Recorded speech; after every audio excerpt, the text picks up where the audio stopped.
welcome to LGBT Radio Nation here on UrbanNationRadio.com. I'm your host, Kai Kaiology Mann, and today we are going to be talking with my homie, my home dude, Kelly Motor City Greene. That's me. Thank you for coming. Listen, thank me. I appreciate At I all. appreciate you. I appreciate you. We had a guest that had to reschedule, so in short notice, and I know you got a lot to do, so I thank you for coming in and hanging out with me today.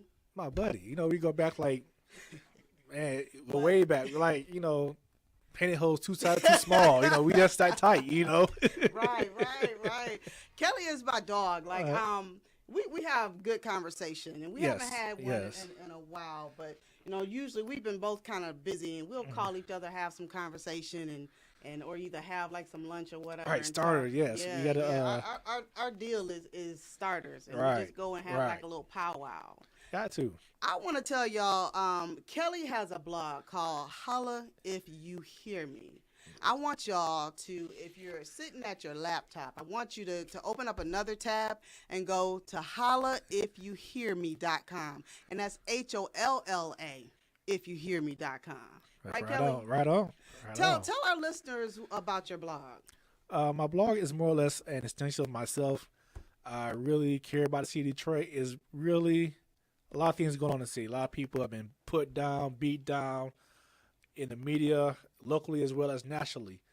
My blog changes the topic on that, as well as kind of pointing fingers back at the people who's pointing fingers at us. Right. Because we're all in it together, right. Whether people like it or not, Detroit is a hotbed for a lot of what's going on right now, globally. Detroit changes things in a way. We have been as far as the labor movement, when everything hit, it hit us first. Right, that's true. So when someone on your job is like, let's say your boss says, I'm not paying you, the economy is this, and, it's because of Detroit. It's because of all the factory workers who took a pay cut. That pay cut went laterally around the globe. Nobody talks about it, but there it is. Right. And on your blog, you actually are also blogging for Preachers of Detroit, yes. too. Now, I want to ask you about that. I haven't really been watching the show. I've been, real busy and haven't been watching the show. I hear it's a hit. Super hit. How do you feel about the Preachers of Detroit? Like, how did you feel before you started blogging for the show and versus now? First of all, I wasn't really a big reality show fan, I was interested because it's centered around Detroit. Detroit, my heart, my love, the city. So I wanted to see how the city was going to react to the Preacher of Detroit and how around the world was going to react to the Preacher of Detroit because, again, it's Detroit, my heart. So I say, before, not a big reality fan, but hey, I watch because it's about Detroit. Let's see what happens. But since then, oh boy, my eyes have been open a little bit. Yeah. I remember you and I having, one of our little talks at Starters, and you kind of saying that you really weren't, you go to church, but you had some reservations about the whole thing. Since you've been blogging and watching the show, has that changed? I think the show has something to do with it, but I think more so Bishop Claire DeVaughn. Her and I've been talking a lot. I go to her church, and it's like I've been on kind of a spiritual journey in a way. I was always like a spiritual. I started out, went to Catholic school, went to Lutheran school, raised Baptist. So I got it from like a bunch of different perspectives. But over the past, let's say, like year or so, I've been really coming full circle. The show has shown me the human side of preachers. I talked to Bishop Claire DeVaughn. Her and I have real human conversations. So it wasn't like him, the preacher, everybody else in here. We kind of, see eye to eye a lot of things, and we have those conversations. So I felt really embraced over the past year or so. Okay. So I'll say, for me, I remember when they started with the Preachers of LA. Right. And I remember kind of just getting a little nervous about it. I'm like, whoa. Right. You know, not so much as that we always want to see our leaders up here and we don't want to see them in any kind of fault or any kind of negative way. Right. But then I also was like, okay, maybe it is a good thing for them to show where they are in their lives, even though it's on a grander scale or, you know, a different level. Right. So how do you feel about the whole I'll say the whole Preachers of Detroit, the Preachers of all, because there's getting ready to be another one. You do know that. Yeah, and I know where it's going to be at, but I can't tell you. You can't tell me. I can't tell you. Sure? I'm on a gag order right now. Are you? Okay. But how do you feel about the whole like franchise? Well, the franchise let's start with Preachers of L.A. Mm-hmm. Preachers of L.A. kind of did itself a disservice in a way because it's L.A. So it had the L.A., Hollywood. Nobody really took it seriously. You know, you see it's real people, real things, but it's L.A. It's California sunshine. People say, what kind of problems do you have? You know, you got a beach in your backyard. Right. You know, you got a retail drive. You know, ain't nobody think about you. Right down the street. Right. But Preacher of Detroit gave it a lot of realism. Like, if you've been watching, especially last week's episode was really tough. Bishop Vaughn's been going through things with her marriage and with her grandson. You know, there's a lot of Bishop Langston. He's going through a thing. He's becoming a bishop, but he has to deal with things with his brother, and his mother being killed at an early age had effect on him. Mm-hmm. Reverend Bullock, young firecracker of a pastor, but he's very unconventional. He's getting flack from all over.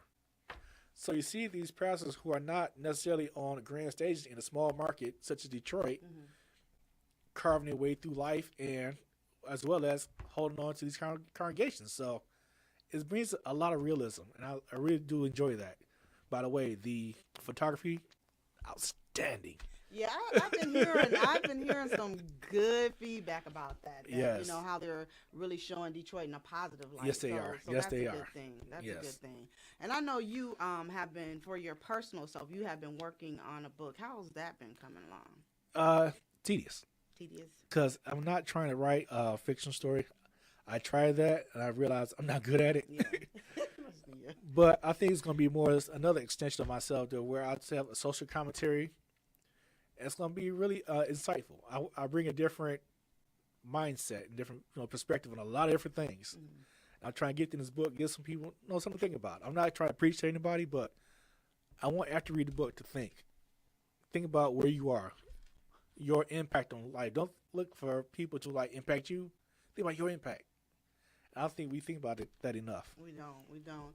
I remember having a conversation with you somewhat, I guess, in the summertime, and we were talking about different things that were going on in Detroit and about different activists and things of that nature. Right. And I told you that you were one, but we were talking about how that we were kind of getting to different levels and how it was feeling. Right. What has changed for you, how you were feeling during that particular time? Because I did an interview. If you guys want to see the interview, you can go to my YouTube. No, actually go to Scribblical Vibes yes.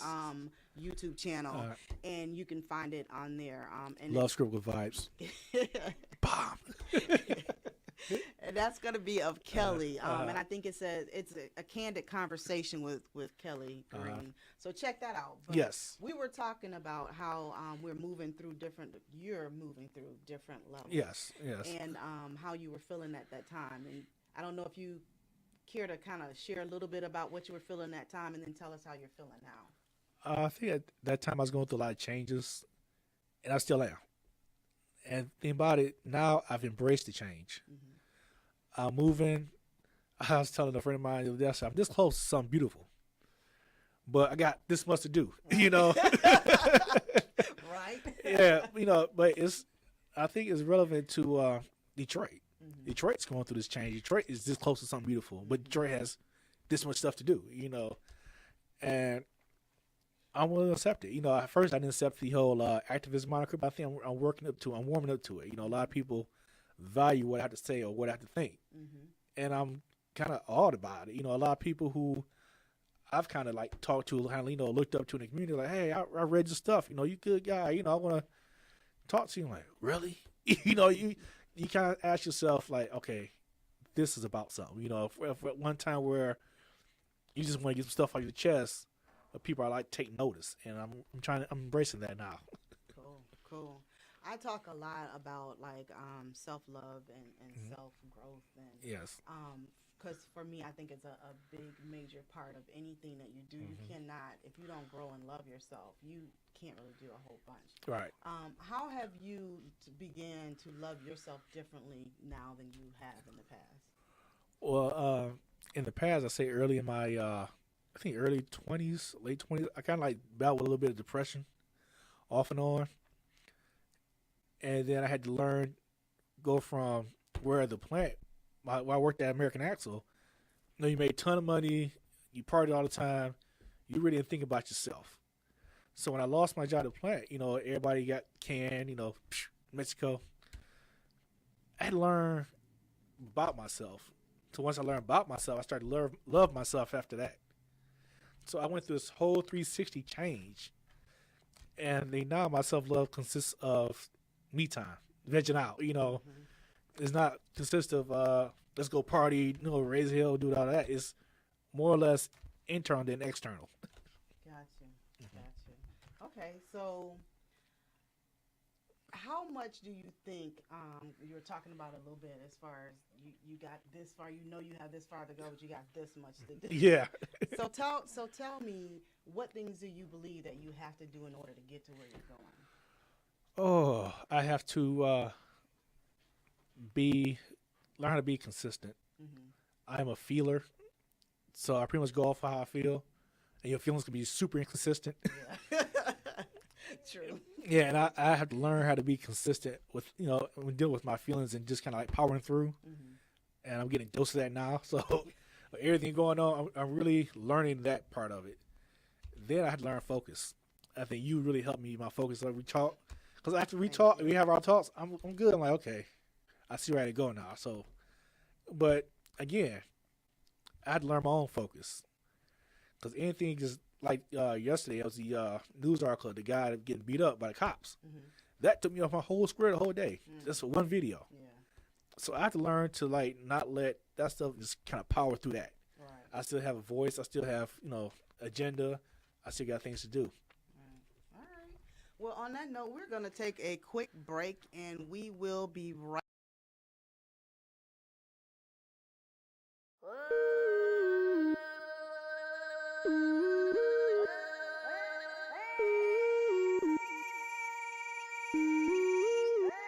This is LGBT Radio Nation here on UrbanNationRadio.com. I'm your host, Kai Kaiology Mann, and I'm talking with Kelly Motor City Greene. He is the Holla If You Hear Me blog author. Author, yes, and I like that blog author. Yeah, blog author. That's what's up. Yes, it is. Yeah, I forgot about that. And he also blogs about the preachers of Detroit. Yes. So back on the preachers of Detroit. Let's say right now, out of everything that's going on, what do you think has been the one main theme throughout the show? The one main theme is there's a sign. If you go to Bishop Clay Devon's church, there's a sign in the back. It says in big letters, "Declaring war on biblical ignorance." There's a lot of things that religion has kind of convoluted about church and about the Bible and about just people in general. This kind of like breaks through all of that. It's a lot of realness that we're not really embracing, especially in the church. You want to have these religious rules and dogma, and none of it's concrete. Yeah. This show breaks those rules. Say, hey, bishops, priests are real people. They care about you. They worship the God. They do everything you want to do, but they're real people just like you. So you can't have. There's a big. That's the word I'm looking for. I want to say big misconception. Without it's still a good word. I offended anybody, but big misconception about how bishops are supposed to be. This show breaks through all of that and gives you the real. I'm gonna like I said, I haven't really watched the show. I like to, because I like to watch things when everybody's not really watching them. So probably I'll watch it on demand, like the whole season at once. Because I like to do that. But at any rate, I want to know how you in your household, how has everything changed for you based upon the things that you're learning? I think my wife would tell you that I am still crazy, regardless of what everybody else thinks. She say, I'm still crazy, but I'm brilliant crazy instead of just wild child. Yeah. I've come full, like I said, I've come full circle in a way that I never thought I would. Writing as much as I have, and blogging and meeting different people, I'm taking a little bit from each experience. Being part of Motown Writers Network, being part of National Association of Black Journalists, has given me. I take a little piece of that and try to build myself. The monster I am now is a great thing. It's a great monster to be. So that much I'm thankful for. Yeah. What do you think is your next step? Oh, next step. That's hard to say. That's really hard to say. I think my next step, I don't know. You don't know? I honestly don't know. Just when I get the book out and really reevaluate after that. So I think once I put my book out, everything kind of is going to either take off one direction or another. That's true. Hopefully I can have both directions. No, I want it all. Both. I can't have both. Why? You cannot. Why? I don't know. She said you can. Jody is over there on the sideline. She Thank said, you, yes, Jody. You can. I can have. All right. We'll see. But you know what? See, that's why she's my friend. She said, we'll see. You know what? We will see. Well, I would have to admit that while I was here on Urban Nation Radio, it lit another bug in me. What was that? Media and being on like a show or a radio show. That still in me. I think it gave me a taste of something that I will need later on down the line. So keep my fingers crossed. Preparation. Yes. I know a lot of people go through life and they're wondering like why they're doing certain things. Right. And I was one of them. But I realized that every step that you take is in preparation for the next step. Yes. So being here and doing this, who knows where it's going to end up? We just don't know. Who knows where Urban Nation Radio is going to end up? Especially the. I looked at your stats and people are like just digging you. Yeah. Boy, I tell you. Thank you. This rascal here, you can't just. Where's the humility? Thank you. Oh, that's true though. But everybody digs LGBT Nation Radio, and it's like I really am in awe. Thank you. I appreciate that. Worked hard, so I thank you. I know. I think you work different. I watch you work hard. Right. Yeah, you see me. We talk a lot, and we'll talk about different things. But I remember during and I'm only bringing this up because you were talking about my book. Yes. My book, Abandoned Property. So we're gonna go into, because this is LGBT Radio Nation, we're gonna go into something. Yeah, because you ready? I know you are. I know. You ready? That was an awesome book, though. It shed a lot of light on a lot of things that I was thinking, but didn't have all the pieces for. Abandoned property, and especially if they put all the pieces right there. So yeah, that was awesome book. We were talking, and you were telling me how that you thought that it would be the most underrated book. Yes. And tell us why you said that. Because the book itself, even though all the characters are gay and lesbian, it kind of, in a way, shut out people who really need the book. A lot of people who are either homophobic or don't get the whole gay and lesbian lifestyle needed that book. But they won't read it just because the characters are gay and lesbian. But if you take the characters, the gay and lesbian out of the characters, and made them all here say, that book would be so impactful on a lot of people's lives. But we had the whole gay lesbian stigma, on it. A lot of people that needed that book didn't read it. Well, hopefully they will now.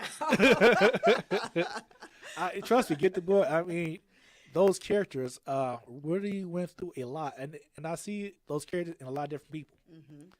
I know people who went through that and just, it brought it all back for me. And I was like, these people need this book. More people need this book. Just read the book. Check out the abandonment issues. It'll help you deal with a lot of things, a lot different. We need that book. Yeah, that was the case for me, that I wanted to make sure that everything that I could possibly touch, that I could. Right. And the mere fact that it's LGBT is because I'm LGBT. Exactly. So. That's the word. But think about it. If you take that out of the book, that book's New York Times bestseller. But it's just the whole. Thank you. It's true.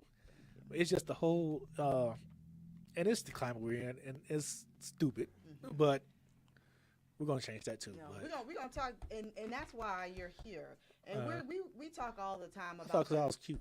Huh? I thought because I was cute. Oh yeah, he's cute too. By the way, just so y'all know, Kelly is an ally to the LGBT community. He's not in the community; he's an ally. And cool, he's real cool. He is real cool. And we talk about the whole issue all the time. And I remember sharing something with you, and I kind of scratched over it a little bit here on the show.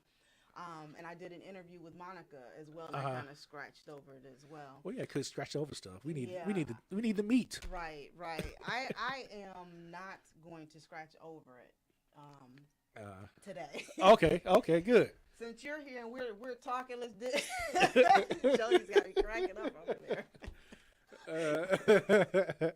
Since you're here and we've talked about this, I went as so far. Okay, so you guys know that the LGBT Radio Nation show is here because of the owner of the show. He wanted the owner of the station wanted a gay and lesbian piece to include, because we are a community. Yes, we are. Which fits right along with the person that I am. LGBT Radio Nation was kind of designed to bridge the gap between both communities. So if we can bridge the gap between the communities within the African American community, we could be unstoppable. Right. We could be unstoppable. We should but be right unstoppable. now we're stoppable because we say Black Lives Matter, but all Black lives don't really matter. Not for real. Not when there are gay and lesbian people that are being killed on a daily basis, and there's no rallies or marches that are held for the LGBT community. But yet and still, because we have brothers and we have family members as well, we stand on the lines, because not only are we LGBT, but we're Black. We're African American as well. So Kelly and I, we have these discussions, and I told him, I said, I sometimes get divided within my spirit. Sometimes I get divided upon these different issues that happen simultaneously, but in different places. Right.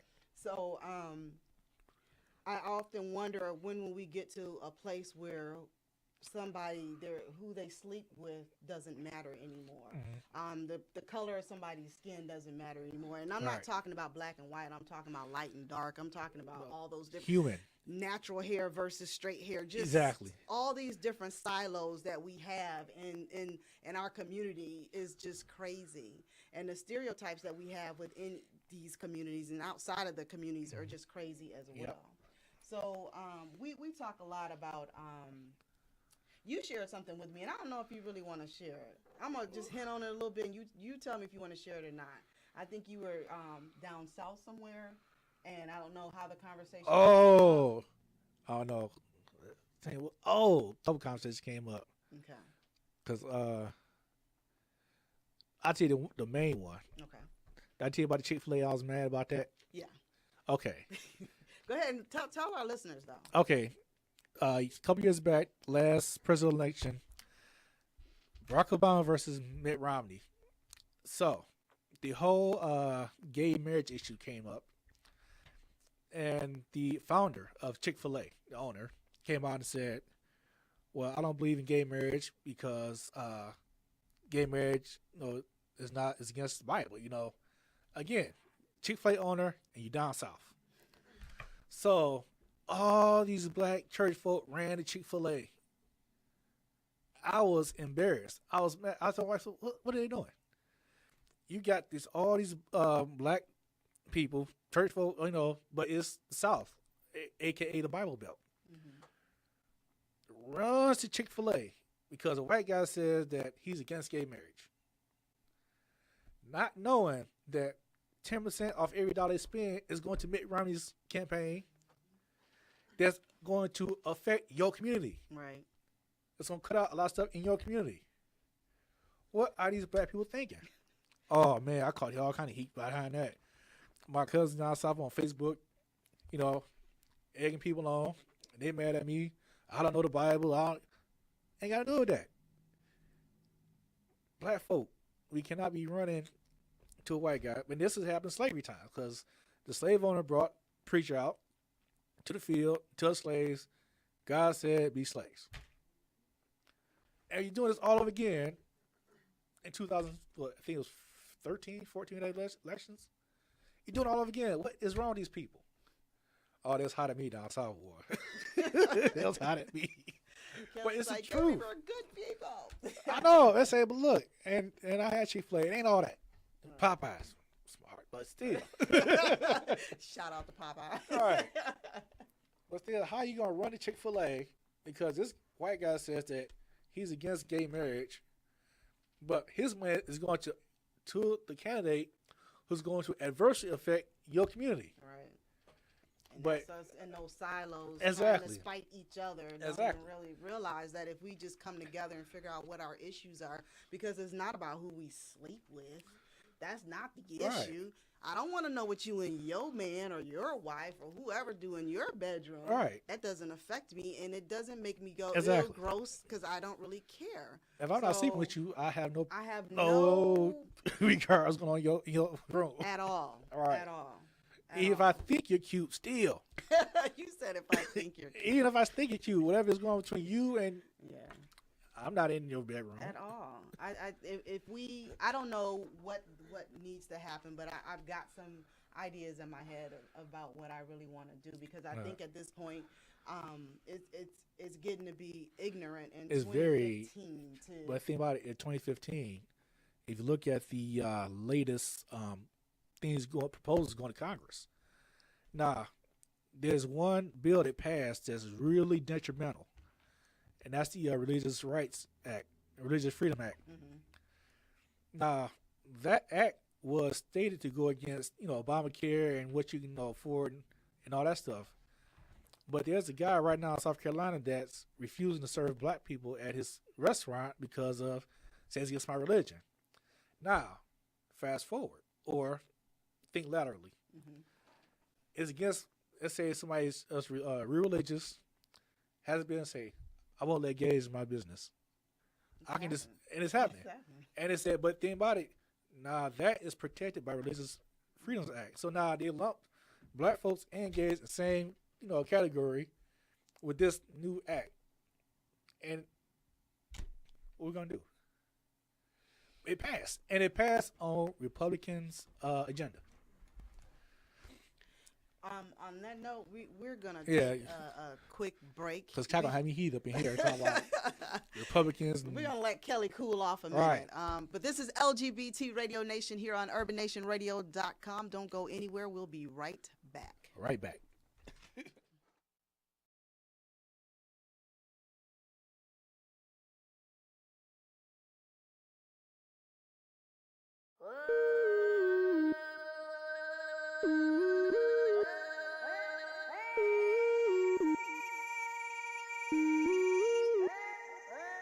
And we are back live. This is LGBT Radio Nation here on UrbanNationRadio.com. I'm your host, Kai Kaiology Mann, and I am sitting here talking with Kelly, Motor City Greene. What's up, y'all? Blogger of Holla If You Hear Me. Yes. Please hear me. Please.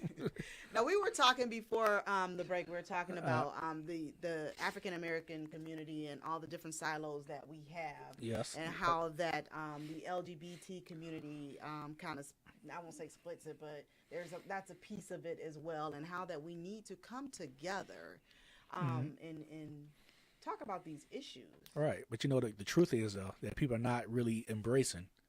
We've been played. The gay community has been played against the African American community. And it's Republicans doing it, and they're using the church to do it. Mm-hmm.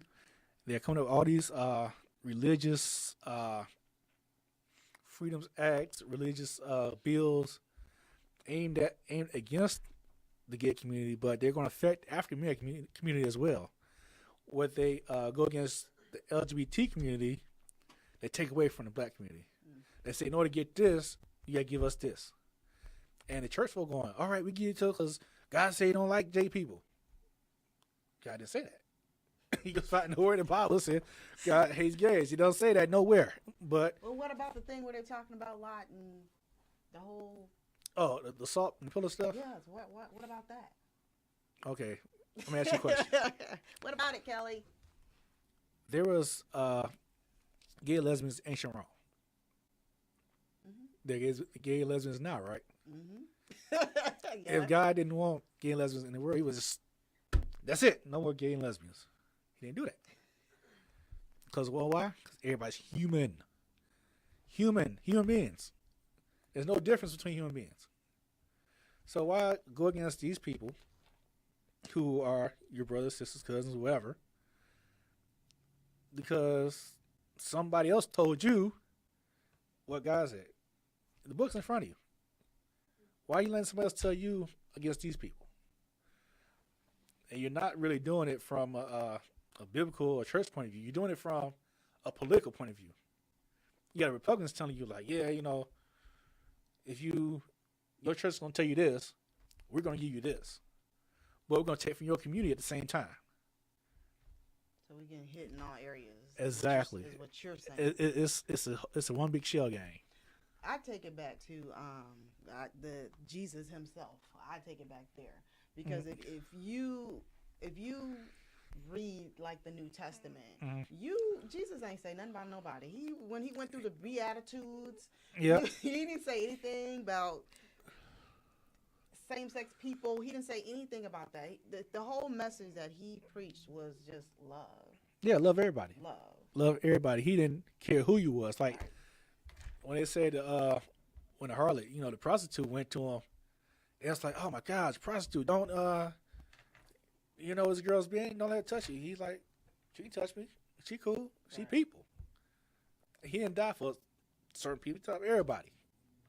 And that's the thing that people not grasping. Yeah. You can't let politics tell you what the Bible said. I'll tell you this even too. It to me, it just goes back to us trying to judge everybody else's character. Right. When the only person that we can really be, judge over is ourselves. We can only, deal with what's right. here. We can't control anybody else and what they do. And we don't know what the conversations, that they have with their God. You know what I'm saying? Mm-hmm. And I say their God because I believe that we all preaching, praying, and about to the same one. Exactly. That's just my But you're right, though. That's just my thoughts. All right. But we can't sit around and judge everybody for what they're doing. We have to only consider what it is that we are doing as an individual. Right. And am I being loving to this other person? That's basic. Yeah. That's just basic. Say love thy neighbor. Right. So if your neighbor's gay or lesbian, you're not gonna love them. The Bible says love them. Love your neighbor. So why you got your face all balled up? Right. And then I think people don't realize too. Yeah, you don't have to like certain things. You don't, but you do. You do need to respect other people. And that's the thing I would teach my son a lot. Even though, kids are horrible. You hear all kinds of stuff at school. I say, but respect that person. That is a person just like your person. Exactly. So regardless of what they do or what they're doing, still a person. A person. I think one of the things that we're missing out on, and what the climate is, our climate is so polarized right now. Mm-hmm. We forget that everybody's a person. A person is born just like you were born, live just like you live, or breathe like you live, and then we want to split hairs because we have a government. Well, I won't say the whole good, but a lot of people in government, powerful people, who rather split that. They say, well, if we keep them split, we can control them. True. We try and control the masses. But I think when I start thinking about different issues that we have within the community, I start wondering what is it that we have to do to make it right. So I don't want to be one of those people who point fingers at the problems. Right. that we have. I want to be the type of person that start coming up with some solutions of what do we do? You know, how do we bridge that gap between these communities so that we can move more effectively individually as one. You know what I mean? Right. So how do we do that? What do you suggest, Kelly? We're doing it right now. Me being here is start. Mm-hmm. Even though, I'm not gay eye candy or nothing like that, but Why you gotta be gay? I don't know, because sometimes, I watch a show, I want to see what somebody look like. Like, hey, I people, service, we like to look at people, Mm-hmm. I hear what you're saying. But people are very visual. Visual, exactly. So, well, I always want to be mental. Mm-hmm. Mm-hmm. That's my thing. Be mental. Just kind of like listen to if I'm on your show, and I have the opportunity to speak to the whole lesbian gay community, listen to me a little bit, or you see me out somewhere, ask me a question. Mm-hmm. I'll talk to you. I don't care. Ask me anything. So are you saying too that even in the community, as we see different people, maybe we should start trying to talk to different people and asking them questions, getting to know them. Buy them a coffee. Buy them a coffee. Buy me a beer. Buy you a beer. Buy me a beer. I'll talk to you all day long. One beer. Give you 20 minutes. Until the next beer, now we got to negotiate after that. I hear you, but I just want to know how has it been, being in my life, and I'm quite sure you have other friends that that are LGBT. Yeah. What differences has there been, if any? Well, not really, because the most powerful influence in my life was excuse me, my Aunt Coco. Mm-hmm. My Aunt Coco was a lesbian back when it was really not popular at all. But her and her lover were together 30 years. Wow. Raised their kids together. And when she passed away, this was like, she passed away like about 5-6 years ago, something like that, Mm-hmm. Her love still lives in the house. All my cousins, they still take her. They raised a family. They've done it what a lot of people can't do. Mm-hmm. Can't do. And she told me that over years, she never sugarcoated anything. She gave it to me straight, no chaser. She's like, family's family. Right. Doesn't matter. Family is family, I was like, that makes sense. So if you just think of somebody as family, what you complaining about? That's like the whole gay marriage issue. I've seen it work. If I could see a lesbian couple, growing up, I've watched the whole thing. 30 years, watched them raise their kids. And, none of the kids are gay or lesbian. They didn't have to be. They could be whatever they wanted to be. But they did successfully. Mm-hmm. That's scary to a lot of people who are heterosexual and been divorced X amount of times. That's kind of scary. Well, you can't have any excuse of why yours didn't work. Exactly. The divorce rate is right by now. If you go down to the front of the court and walk through the hallway, it's packed. Wow. And so, for me, if somebody say, well, it's only for a man to want to be married, and that's what it should be because the Bible says so. Well, if you tell me the Bible says that gay marriage is only between a man and woman, why ain't it working? I'll say this though. I'll go back way back. There's a lot of things that are in the Bible that we don't do anymore. No, we don't do. The gay issue is always the one that we keep. Like seriously, y'all want to keep using that one? Everything that. You can go back to shellfish. You can go back to numerous wives. You can go back to different things that has. Well, I kind of want that back, Oh no, numerous wives. That much energy? That take a lot of energy. One at a time. One at a time. No, I really hate you right now. One at a time. That's I think you had that energy. I'd be tired in the bug. Yeah, but but if you have multiple wives, you like have them fight each other instead of you. But why though? Why would you try? See, okay, so now we're about to go on a whole other issue. We're about to go on the sisters issue with the women fighting each other. I know, but you know what? We had these kind of talks though. It's this what you get when you have me on the show. Right. See, I told you. Right. I told you. But listen, we still have to be careful in what we're saying too, and what we're putting out there as well. I know. Mm-hmm. Mm-hmm. Well, I tell you what, we are going to go on a break. This is Not going on a break. You don't want to go on a break? You might have some. All right, Let's talk. All right. But still. So anyway, we have to make sure that what we're putting out is what we really want to see. I mean, because that's totally not what you want to see, though. I know, but the visuals just people. But when you talk about gay marriage and things that we want to bring back, it's just we are human beings. We were meant to evolve at some point. We weren't meant to stay the same. Exactly. So if gay marriage is evolution, that's it.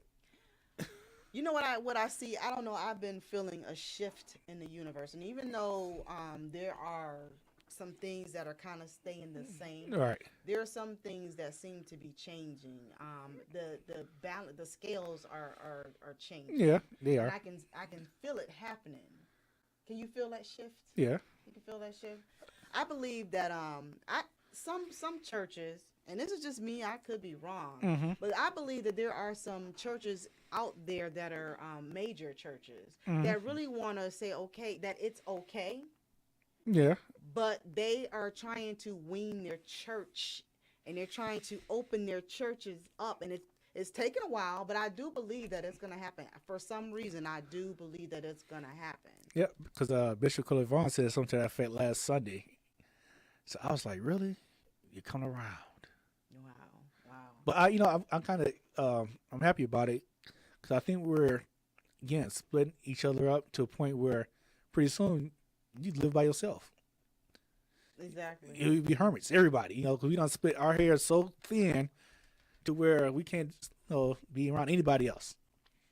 You're gay, dark skin, your hair nappy, whatever the case may be, we are finding ways to chop ourselves away from the whole populace, Being gay and lesbian, that's just the tip of the iceberg, Right. By the time you figure out what you don't like and what you don't want to be around, you by yourself. Right. That's true. That's true, because you have to deal with something. Right. I just start thinking, if you are cool people, we cool people. That's all it works. That's how all it it should work. cares. That's how it should work. Let's get back to Holla If You Hear Me. You did a piece this summer that I thought was like amazing. Really? It was amazing. And I really thought that Holla If You Hear Me was going to go in a different direction. What direction are you going with Holla If You Hear Me? I want to be a conversation piece. Mm-hmm. I think that when I write something, I don't write it just to say, here's the truth, I'm right, read it, shut up. No. I read to start the conversation on a whole lot of subjects, especially when it comes down to police brutality, the way we see ourselves. So all that's intertwined. Yeah. Because if you hate yourself or hate your surroundings, that hate manifests itself. I'm trying to start a conversation where we start looking at things a whole lot differently, from not a hate aspect, more or less dealing with ourselves and how we react to the world. Right. And I think Detroit, again, is a hotbed for that. We are like the leader. If different people want to acknowledge it or not, we are a lead in a lot of social issues, especially when it comes down to dealing with poverty. We are poor. We're not poor, we po. A lot of places. So how we deal with that is going to reflect on how the world handles poverty. How we deal with race relations. Now, I would say this. When Walter Butts and Larry Nevers went to prison for killing Miles Green, that sent a message. Now that message has been reversed. What happened? Obama came into a political power, the White House. The rest of white Americans got scared. It's like, okay, whoa, black man in the White House, here comes black power, but that's not what we was going after, So it's like, well, we're going to react to that by we're going to go back to the 60s. Let's start enforcing hate. Let's start enforcing Jim Crow. Let's do whatever we can to beat these people back down. So this symbol they got of prosperity falls off. Not happening. So why not just embrace people? Just embrace it. Quit trying to knock everything down. I think my blog is going to just get people to embrace a lot of stuff. Yeah. I think I would love to see across the board, and I'm not going to even put it out there yet because I really want to do this. I really want to do this, but I got to do it right. But See, I'm thinking, you're doing it right. You know what? I gotta do it right. You know, if I'm gonna do it, I gotta do it. I know. That's why I'm excited already. Because I know if you do it, it's gonna be like the Bombay. Got to do it right. But we have to have those conversations that are tough. And I know a lot of people aren't really wanting to have those conversations because fear of standing out and standing alone. Yeah. And you got to be brave to stand out by yourself and say, you know, whatever it is that you're saying and nobody else is saying it with you. Right. My wife would tell you, I'm a rebel. I don't care. I'm just going to say it like it is. I walk my line. But at the same time, even sitting here, you know, a lot of heterosexual people won't say, you know, I'm going on LGBT radio. You know, I tweeted out earlier, I'm going on LGBT radio. You tweeted it before I did. All right. Hey, look at Kelly. Yeah, retweet. All right. Hey, you know, this is where we start those conversations. You know, being in uncomfortable places, sitting with uncomfortable people, you know. But there are some people, like the older people. I say if you're like over maybe 50, 55, there are a lot of conversations you're not really trying to have. Just because you grew up a certain way. People who are like in our 40s, we have to be those pivotal people, you know. We had to start the conversation because our younger people are going to have to continue the conversation. Exactly. So whatever you want to do, I'm down, you know, because if you do it right, I know it's going to be the Bombay. Yeah, I've seen it happen before. I'm a witness. Yes, I'm going to work it out. I just feel like I'm led to do it. Like I'm called to do this thing out in the world. Right. And I can't really explain it to you. All I know is that I just have to walk in it. Yeah. And it'll evolve as it's supposed to. But yeah, I know where I need to start, and I know the road that I have to take. So I'm excited about it.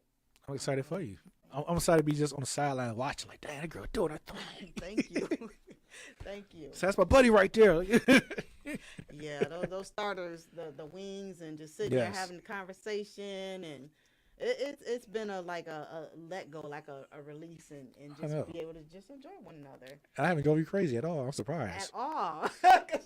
I usually drive somebody mad after a couple hours, you know. No, you haven't. I'm pretty patient with people. I am pretty patient with people. Okay, I'm good. But that's why you have a show, because people gravitate to you. Well, that's why I'm glad to be on this show. Thank you. We're going to take a quick break. We will be right back. This is LGBT Radio Nation here on UrbanNationRadio.com. Don't go anywhere. At all.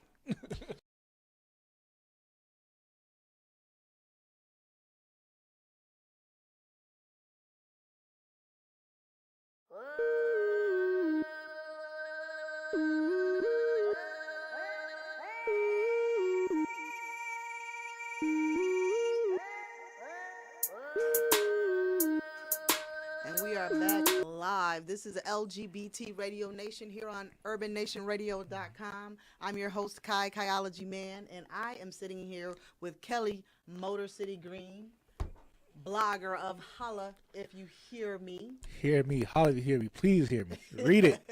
Read it and let me know how you heard me, please. Yes, do that. HollaIfYouHearMe.com, and that's HOLLA, Holla. Yes. So listen, during the break, we were having this conversation because the breaks are always, I don't want to say better than the live feed, the show, never that. But the breaks are like the bomb, okay? So we have these little powwows afterwards because we've been talking on air. All right. But our owner here was talking about bridging the gap as well. Mm-hmm. So he was talking to us about how that the Black community, how we can stand up for one another, for one. Exactly. We'll talk about the issue with the young African American that was beat up by the cops. That happened to be. He wasn't all that young. He was 57. He was 57. Okay, well, 57. He's still a young man. Yeah, he's been on this job for a long time. Tell us the story, Kelly. If you even hiding the hole, but it was on everything. But in Easter, day for yesterday, a black man was driving his Cadillac. He's a 57-year-old man, so he's been around the block a few times. Mm-hmm. Was pulled over by the police. Say he slightly ran a stop sign, and so he pulled him over, snatched him out of his car, and beat him up. I have the link. Well, if you're on my Facebook page, Kelly Greene, or I might tweet the video out later if I can. I know I have it on my Facebook page. But if you go to Click on Detroit, they have it on Click on Detroit Channel 4's page also. They got the video. The cops pulled the guy, 2 white cops pulled the guy out of his car and went to wailing on him. And they tased him 3 times. And this guy, 57 years old, been on his job, worked at Ford, I think, for 37 years. No criminal record whatsoever. I think the only thing I can like from my eyes see that he may have made a mistake was opening his door. Because they always say, if you get pulled over, and it's sad to say, you get pulled over, just stop the car, put your keys, on the dashboard, and let just follow you may, but he opened the door and he stuck his hands out. They immediately snatched him out of the car. One cop had him around the neck, gave him like a bunch of these, 16 times. Other cop grabbed his arm, whipped it back. He was on the ground, tasing him. A lot of cops showed up when he pulled him off the ground. He had blood gushing from the top of his head, and they charged him with, at the time, resisting arrest, fleeing, eluding, and they said now he had crack underneath the passenger seat. However, the cop that was beating him up was already a Detroit cop that was fired for planting evidence and falsifying records. So the whole situation is a stank from start to finish. There's an opportunity there. If you don't like somebody, first thing you do, you beat them up. That's from his kids, Right. But we learned that from back when they were lynching people, and it's still going today.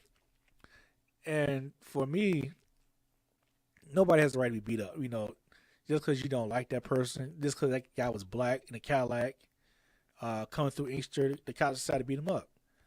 Just like if a guy is gay, he's walking down the street, and they beat him up because he's gay. Right.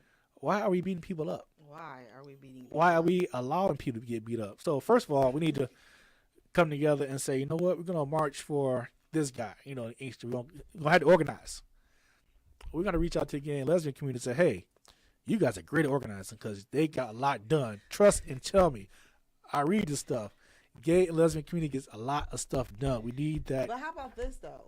We are already out there in the community because right. of the fact that he's an African-American community. Exactly. He's a brother, he's an uncle, he's a cousin. We're already out there in that particular struggle. All right. How about when it's the other way around? How can we have African-Americans who are straight and not in the LGBT community stand up and fight for us? We got to fight for each other. And, you know how? Go. I think you just repeat what I'm saying. All right. I'm going to turn turn it up and turn it around for you. Well, this is how I look at it. I believe that when you came out the womb, you was black first. Exactly. And you made a choice to do whatever you want to do. Ooh. You made a choice. Well, I'm just saying, there's your choices. However, no choice. Okay. So, based on what I'm saying, it could be a choice or not a choice, however you figure. Right. But the thing that we see that controls and changes our growth as African Americans is economics. So if you go back to the Montgomery boycott, they broke the bus, and that's when negotiations started because we started taking money out their pocket. Right.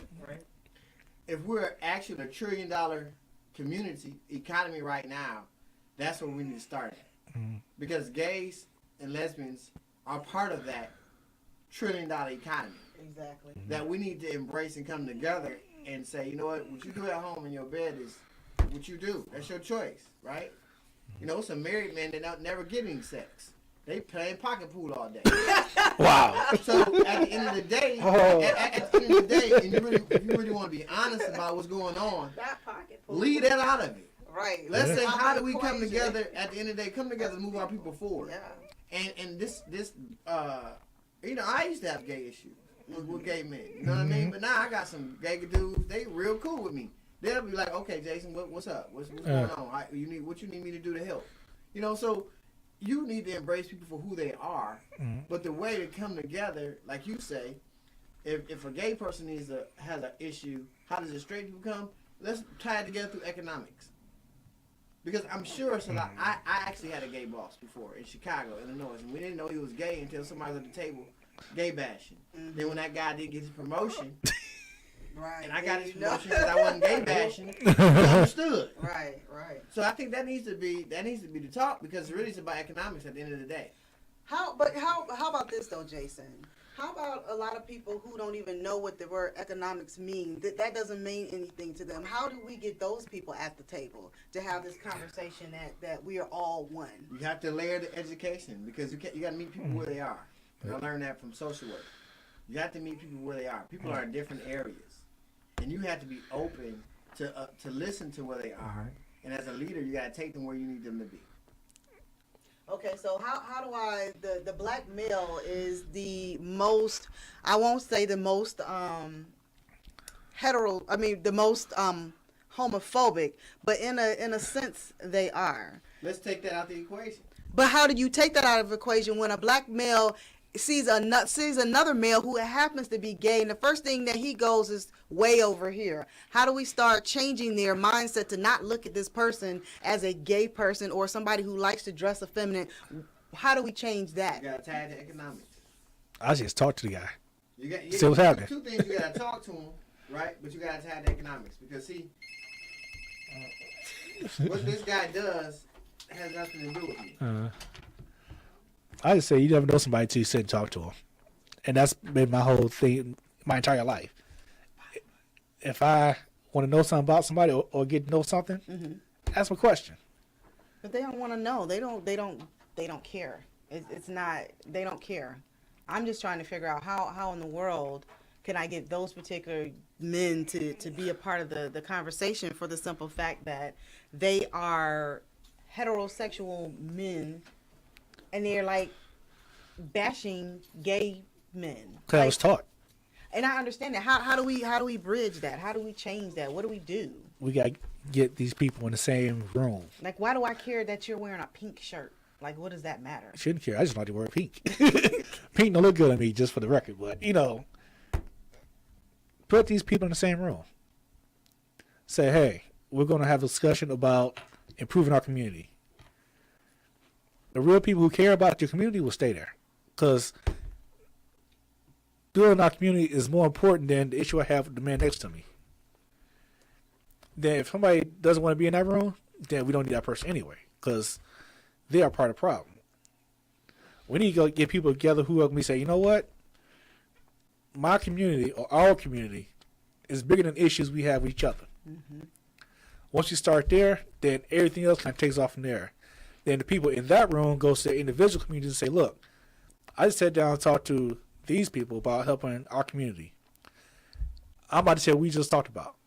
So you come to that meeting. So then when they come to the meeting, they say, okay, yeah, I know I walked out, but you convinced my friend. So you convince them, you convince me. So now we get all these people to spread the word that our community is bigger than our issue. Very true. Very true. And that's why I look at it. Our community has to be bigger than our issue. Very true. Very true. Well, we are going to... Where are we going? This has been an awesome, great interview, and I thank you so much for coming. You don't have to thank me. Of course I do. Why? Of course I do.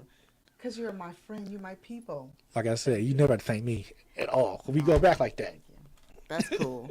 Kelly came, though. Kelly came. I called, he came. That's how we do. That's important to me. That's Every important. time you do for me, even that vest. Yeah, of course. No. I can't give you this vest. Man. Tell the people where they can see you. Tell them where they can contact you, what you're doing, and all that jazz. Holla If You Hear Me is the quickest, fastest, and best way to get in contact with me. Go to the website, read it all. I have a contact me page, so you can contact me. Email me at motorcitygreen, that's green spelled Greene, motorcitygreen@gmail.com. I read all emails, I respond to all emails. Even if you send me when I hate me, I just say, thanks for hating me, but at least you read my blog, so I ain't mad at you. But definitely email me. I respond. If you want me to come out and talk to your group, hey, I'm here. If your group, especially gay lesbian group, wants somebody to come talk to them, I'll be that person. Ask me questions. I'll be there. I will sit there and have a conversation like we just talked about. I will have a conversation with you. Awesome. My ally. And you guys know where you can find me. I am at Kaiology everywhere. That's Kaiology. I am everywhere. Instagram. I am on Twitter, Facebook. Check out my website at kai-mann.com. This has been LGBT Radio Nation here on urbannationradio.com. Thank you for joining us. I know that you guys always have a choice to watch any other show, to be any other place, but every Wednesday at 6 p.m., you choose to spend it with me. Thank you. Peace.